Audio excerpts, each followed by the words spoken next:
Hello saudara-saudara sekalian.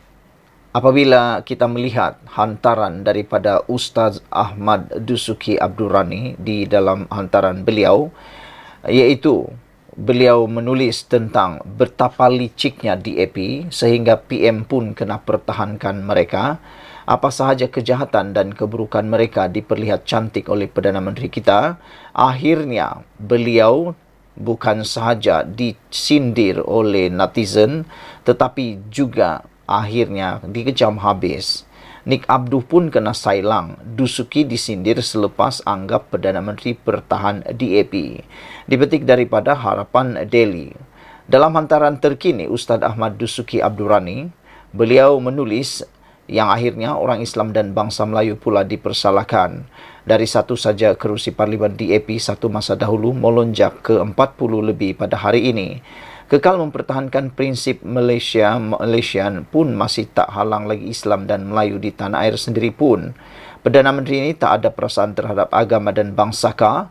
Itu soalan Ustaz Ahmad Dusuki, tetapi Anwar Ibrahim telah pun menjawab menafikan dakwaan itu dengan mengatakan DAP tak pernah halang peruntukan untuk Islam Melayu. Bekas ahli jawatan kuasa Dewan Ulama PAS Ahmad Dusuki Abdurrani menjadi bahan sindiran orang ramai selepas melemparkan tuhmahan bahawa Perdana Menteri mempertahankan apa sahaja kejahatan dan keburukan DAP. Menurut beliau, orang Islam dan bangsa Melayu pula dipersalahkan lantaran mempertahankan DAP yang dianggapnya licik. Dia yang dahulunya kalah di kerusi Dewan Undangan Negeri Dun Kota Anggerek pada pilihan raya umum ke-14 juga mengaitkan pertambahan jumlah kerusi parlimen milik DAP. Dia betapa liciknya DAP, kata beliau, sehingga PM pun kena pertahankan mereka. Apa sahaja kejahatan dan keburukan mereka diperlihatkan cantik oleh Perdana Menteri kita yang akhirnya orang Islam dan bangsa Melayu pula dipersalahkan, kata Dusuki lagi. Dari satu kerusi Parlimen DAP satu masa dahulu melonjak ke lebih 40 hari ini, tulisnya di Facebook. Malah dilihat jauh berbeza dengan sikap politik budiman dimiliki bapa saudaranya, bekas Mursyidul Ampas almarhum Tan Sri Nik Abdul Aziz Nikmat. Dusuki menganggap Anwar seperti tiada perasaan terhadap Islam dan Melayu. Beliau kata DAP kekal mempertahankan prinsip Malaysian pun masih tak halang lagi Islam dan Melayu di tanah air sendiri pun. PM ini tak ada perasaan terhadap agama dan bangsakah? Soalnya pula tanpa menguraikan kejahatan dan keburukan DAP pada era kerajaan perpaduan ini. Ekoran hantaran Dusuki menjelang tibanya hari pengundian pada pilihan raya di 6 negeri minggu depan. Orang ramai mengkritik dan menyindir penceramah PAS itu. Antaranya pengguna Facebook Samsurizan Nur Syam yang menggesa Dusuki menjawab 3 soalan daripadanya terlebih dahulu. Apakah kejahatan dan keburukan DAP? Perdana Menteri ke-10 buat majlis agama setiap minggu, ada DAP halang? Soal beliau. Perdana Menteri ke-10 bagi peruntukan kepada majlis agama lebih, ada DAP halang? Itu soalan beliau. Perdana Menteri yang ke-10 nak notahkan kemiskinan tegar yang majoritinya orang Melayu, ada DAP halang? Bidas beliau lagi. Sehubungan itu, Surizam mengingatkan bahawa rakyat tidak bodoh dalam menilai kerana semua orang boleh sekadar cakap tanpa berasaskan fakta dan melihat kebaikan yang berlaku. Paling sedih, Nik Abduh kena sailang geng sendiri. Teringat kisah Karbala. Kenapa gerakan diberi bertanding di kawasan majoriti Melayu? Pemimpin Melayu dalam PN membela gerakan sampai pengikut di dalam parti iaitu Islam dan Melayu diberi amaran untuk dipecat. Kenapa PAS tak bertanding di Seputih Ceras? Ustaz Muhaizad yang bagi teguran secara ilmiah mengikut lunas ilmu pun disindir dan ditarik tauliah ceramah di Kelantan. Gapo Ustaz? Demikian antara komentar warga Malak Maya yang ditujukan kepada Dusuki. Malah, Dusuki turut diingatkan bahawa ada calon gerakan iaitu Parti Komponen Perikatan Nasional PN yang turut dianggotai PAS memberitahu bahawa tidak akan ada larangan primis perjudian jika PN mengambil alih pentadbiran negeri. Wah, ini memang paling panas dan Harap nanti semuanya diselesaikan dengan baik. Sekian dulu untuk kali ini. Kita jumpa lagi. Bye-bye. Apa kabar sekalian? Semuanya bercakap tentang Mahathir Mohamad. Sejak akhir-akhir ini, isu tentang Mahathir konon akan dilantik sekali lagi menjadi Perdana Menteri untuk kali ketiga tular di mana-mana. Saya tidak tahu adakah itu akan memberikan kelebihan kepada Perikatan Nasional yang disokong oleh Mahathir sekarang, ataupun ianya akan memberikan kesan buruk kepada Perikatan Nasional. Sila tinggalkan komen Anda, apa pendapat kamu dengan tularnya. Kononnya Mahathir Mohamad mahu dirancang ataupun dalam perancangan oleh PAS untuk menjadikan beliau ahli parlimen PAS dan seterusnya menjadi ahli parlimen. Itu saya tak pasti, cuma dalam pembacaan beberapa artikel menulis Mahathir mungkin akan menjadi Perdana Menteri sekali lagi. Namun demikian, yang hangat sekarang ini di BH Online, Mahathir penganjur utama sebar kenyataan provokatif berkaitan kaum. Itu ialah dapatan CIJ. Dipetik daripada BH Online 2 Ogos 2023. Saudara-saudara sekalian, bekas Perdana Menteri Tun Dr. Mahathir Mohamad muncul penganjur utama dalam menyebarkan kenyataan provokatif tentang kaum. Dapatan itu berdasarkan analisis awal pemantauan media sosial bagi pilihan raya negeri PRN 2023 di Malaysia melalui kempen Katakan Tidak pada ucapan benci yang dijalankan Centre of Independent Journalists CIJ dengan kerjasama Universiti Malaysia Sabah UMS dan University Science Malaysia USM. Hasil itu diperoleh berdasarkan pemantauan sepanjang tempoh 24 hingga 30 Julai lalu.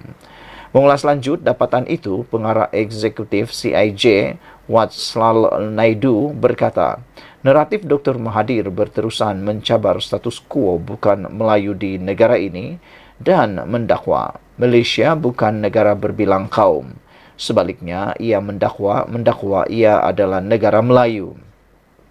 Kenyataan sedemikian, katanya, sekaligus mencetuskan komen pengguna yang bersikap kritis atau mendukung posisi Dr. Mahathir.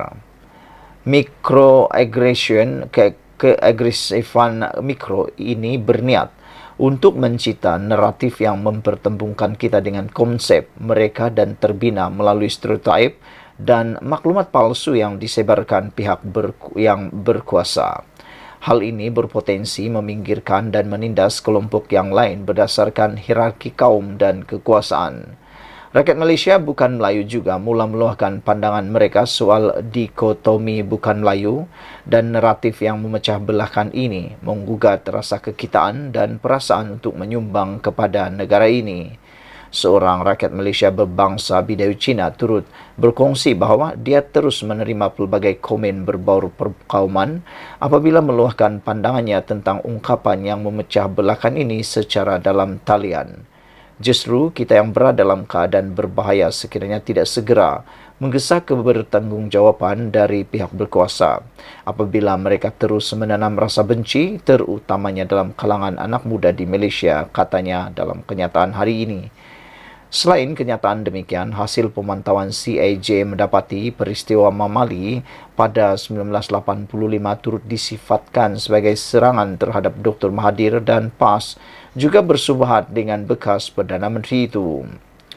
Mengikut hasil pemantauan itu, sebahagian daripada hantaran mempersoal semula kejujuran posisi PAS sebelum ini. Pemantauan dijalankan itu memproses 18,721 hantaran sepanjang tempoh seminggu dan dikategorikan mengikut tahap keparahan ucapan.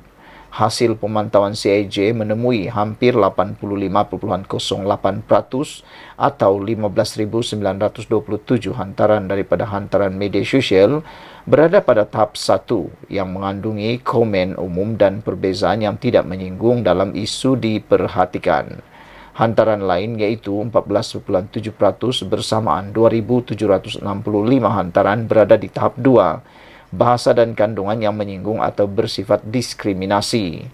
0.13% atau 25 hantaran di tahap 3 bahasa dan kandungan yang menyahmanusiakan atau agresif, dan 0.02% 2 hantaran di tahap 4 bahasa dan kandungan yang membabitkan seruan atau ajakan kepada keganasan.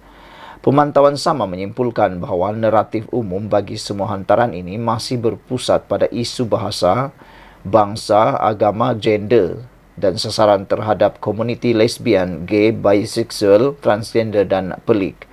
Bagaimanapun, ia tidak sampai ke tahap keparahan ucapan benci yang tinggi. Selain itu, komen penjanaan pengguna UGC berada di tahap 2 dan ke atas menunjukkan komen berkait perkauman, xenofobia, homofobia dan transfobia turut dinormalisasikan tanpa ada sebarang mesej penolakan daripada pimpinan politik atau masyarakat awam. Sekian dulu untuk kali ini. Jangan lupa tinggalkan komen anda untuk isu yang paling hangat pada hari ini. Mahathir penganjur utama sebar kenyataan provokatif berkaitan kaum ini dapatan daripada CIJ, dipetik daripada BH Online. Kita jumpa lagi. Bye-bye. Menjelang pilihan raya negeri yang tidak akan lama lagi diadakan, ini pengakuan dan kenyataan Datuk Seri Anwar Ibrahim yang benar-benar panas dan mengejutkan pastinya, siapa lagi kalau bukan Muhyiddin Yassin. Anwar Ibrahim dedahkan bahawa kontrak untuk anak menantu Muhyiddin boleh tak kamu sebut tak buat apa-apa. Itu soal Anwar Ibrahim kepada netizen semua. Saudara-saudara, dipetik daripada Sinar Harian. Datuk Seri Anwar Ibrahim meminta Tan Sri Muhyiddin Yassin supaya menunjukkan beliau tidak menyalahgunakan kuasanya ketika menjadi Perdana Menteri. Berucap pada ceramah jelajah perpaduan di Semenyih pada Selasa malam, Perdana Menteri mendakwa Muhyiddin yang juga pengerusi Perikatan Nasional PN telah mengayakan kroni dan keluarganya. Dakwa pengerusi Pakatan Harapan PH itu lagi, negara ini telah rosak kerana tindakan Perdana Menteri yang hanya menjaga kuasanya dan keluarga sendiri. Muhyiddin sakau sini sana, kata Anwar Ibrahim. Dia boleh maki saya berbakul-bakul, tetapi dia tak boleh tegur atau kecam saya atas alasan saya guna kuasa untuk sakau duit negara ini, kata Datuk Seri Anwar Ibrahim. Saya nak tanya Muhyiddin, dok cakap banyak sangat. Boleh tak kamu sebut tak buat apa-apa? Kayakan kontrak anak kamu dan menantu kamu, tetapi kamu cakap bersih, ujarnya dalam ceramah berkenan. Anwar menegaskan beliau juga telah melihat fail-fail yang dipercayai berkaitan unsur penyalahgunaan kuasa. Ada orang pula cakap, ya betul Tan Sri bersih. Saya sekarang tak macam dulu. Saya tak tengok fail. Sekarang saya tengok fail sebagai Menteri Kewangan, jelas beliau. Pada 9 Februari lalu, Muhyiddin menafikan dakwaan beliau terlibat memberikan kontrak sistem imigresen bersepadu nasional kepada syarikat IRIS Corporation Berhad yang dikaitkan dengan menantunya. Menurut Muhyiddin, ia merupakan satu fitnah yang sengaja dilakukan dan direka untuk mencalarkan maruahnya dan keluarga. Ahli Parlimen Pagoh itu juga mendakwa perkara tersebut adalah sebahagian daripada siri tohmahan jahat daripada terhadap dirinya yang dilakukan oleh Kerajaan Pakatan Harapan Barisan Nasional pimpinan Anwar Ibrahim, kata Datuk Seri Muhyiddin lagi. Saudara-saudara sekalian, yang lebih kontroversi lagi ialah apabila Anwar Ibrahim menggelar ataupun menyatakan Muhyiddin sakau sini sana. Dia boleh maki saya berbakul-bakul, kata Anwar Ibrahim, tetapi dia tak boleh tegur atau kecam saya atas alasan saya guna kuasa atau sakau duit negara ini. Saya nak tanya Muhyiddin, dok cakap banyak sangat, boleh tak kamu sebut tak buat apa-apa? Kayakan kontrak anak kamu dan menantu kamu, tetapi kamu cakap bersih, ujar Anwar Ibrahim dalam ceramah berkenan. Dalam satu ceramah Anwar lagi yang saya lihat di dalam video, beliau mengatakan bahawa Anwar Ibrahim rasa lucu dan geli hati apabila pemimpin ataupun penyokong Perikatan Nasional menyanyikan lagu Hoi Hoya Hoi terhadap Anwar Ibrahim. Anwar Ibrahim kata dia tak marah pun, bahkan dia nyanyi sekali Hoi Hoya Hoi itu dengan lirik yang lain, yaitu Hoi Hoya Hoi, mengapa kamu sokong Muhyiddin juga, kata Anwar Ibrahim. Apabila beliau kata Muhyiddin sekarang juga adalah salah seorang daripada kluster mahkamah dan telah pun didakwa untuk beberapa tuduhan berkaitan pengubahan haram dan rasuah serta penyalahgunaan kuasa.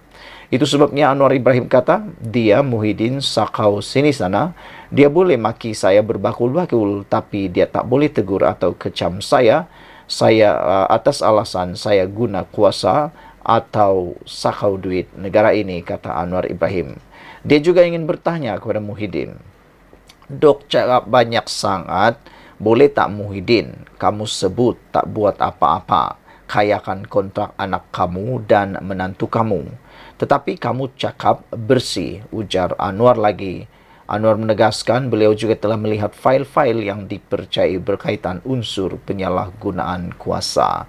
Sekian dulu untuk kali ini. Jangan lupa share video ini. Kita jumpa lagi. Bye-bye.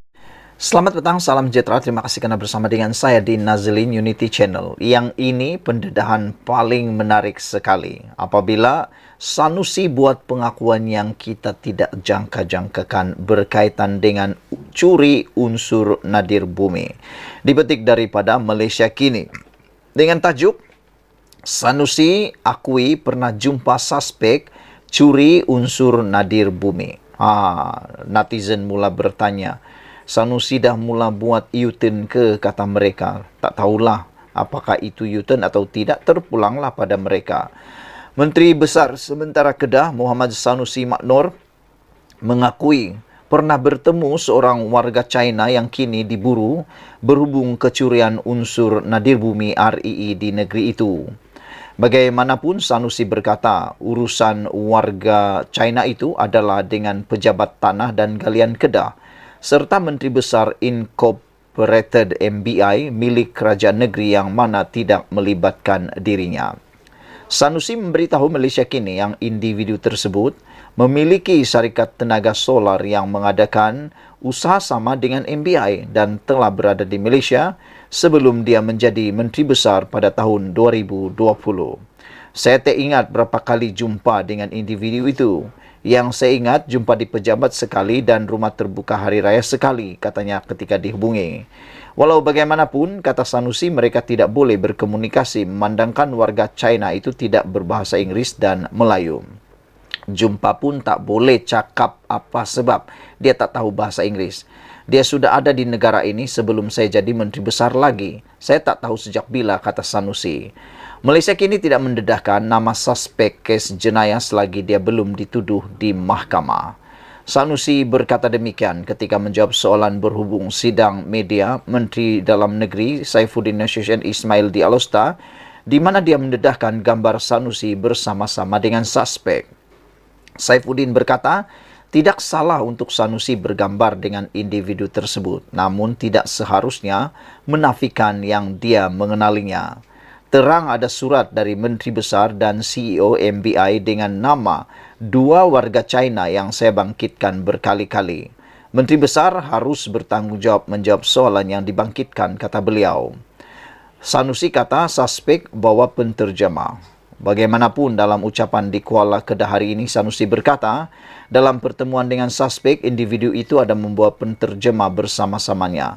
Dialah cerita kad saya pasal dah bagi kad MBI. RM 5 juta sebelum ini, dia dah habis RM 30 juta. Dia dah buat macam-macam persiapan dan dah ada perjanjian dengan MBI sebelum saya masuk ofis, kata beliau. Bila saya jadi Menteri Besar, jadi saya kata teruskan saja.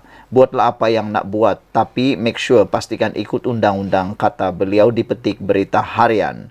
Pemimpin PAS itu turut mendakwa dia hanya sedar Saifuddin merujuk individu tersebut selepas melihat gambar yang didedahkannya. Sementara itu, Sanusi turut mempersoalkan tindakan Saifuddin yang memberi tumpuan terhadap kes di Kedah di saat ada hanya perlumbungan haram REE di seluruh negara. Katanya ia berdasarkan kenyataan Kementerian Sumber Asli, Alam Sekitar dan Perubahan Iklim dalam mesyuarat Majlis Mineral Negara bahawa ada 60 lumbung haram REE. Pasal apa Pudin etek serang Kedaja, kata beliau. Dan kenapa etek masa pilihan raya dan pasal apa tak etek sebelum ini atau selepas pilihan raya? Pasal hang nak main politik, nak ambil kesempatan isu REE, nak burukan orang, kata Sanusi. Dia tak elok, hati tak murni, pi cari lagi 59 lombong tu. Ada di Negeri Sembilan, Pahang, Perak, awak tak pi siasat. Pasal apa mai ke Kedah, kata beliau. Pasal hang nak bunuh Sanusi. Nusi ni nyawa lihat bos, dia payah mati, katanya seperti dipetik. Setiausaha Agung PKR itu dalam ceramahnya di Kedah Sempena PRN kali ini telah membangkitkan dakwaan mengaitkan Sanusi dengan kes REE di hutan simpan Bukit Enggang, Sik, Kedah. Sanusi menafikan dakwaan yang dibuat dan mengancam untuk memfailkan saman, namun Saifuddin mempertahankan dakwaannya dan terus membuat pendedahan berkenaan isu tersebut. Individu yang dinamakan Saifuddin dalam sidang medianya adalah milik salah seorang daripada 2 warga China yang sering disebut dalam ceramahnya yang didakwa diambil kerja oleh MBI untuk kerja penerokan REE. Seorang warga China dikatakan telah ditangkap ketika menceroboh hutan simpan bersama 380 beg biji nadir bumi, manakala seorang lagi yang dibangkitkan Saifuddin hari ini dilaporkan menghilangkan diri. Sementara itu, Saifuddin berkata selaku ahli lembaga penasihat MBI, Sanusi tidak sepatutnya mencuci tangan daripada hal ehwal syarikat itu dan menyabitkan kelemahan syarikat itu kepada CEO Muhammad Sobri Osman. Dia juga menyangkal dakwaan Sobri bahawa 2 individu tersebut bukan bekerja di bawah MBI. Dia mendedahkan apa yang didakwa sebagai surat daripada Sobri kepada Hamzah Zainuddin ketika menjadi Menteri Dalam Negeri bagi mendapatkan pas pekerja dan kelulusan daripada Jabatan Immigration. Jelas ada permohonan pas lawatan iktisas kepada 2 warga China ini dengan majikannya adalah MBI. Kini penafian dibuat oleh pengurusan tertinggi perbadanan itu, katanya lagi. Semalam MBI membuat laporan polis bagi menafikan dakwaan Saifuddin. Sekian dulu untuk kali ini. Jangan lupa tinggalkan komen anda. Dipetik daripada Malaysia Kini dengan tajuk Sanusi akui pernah jumpa suspek curi unsur nadir bumi, diterbitkan pada 1 Ogos 2023. Sekian dulu untuk kali ini. Kita jumpa lagi. Bye-bye.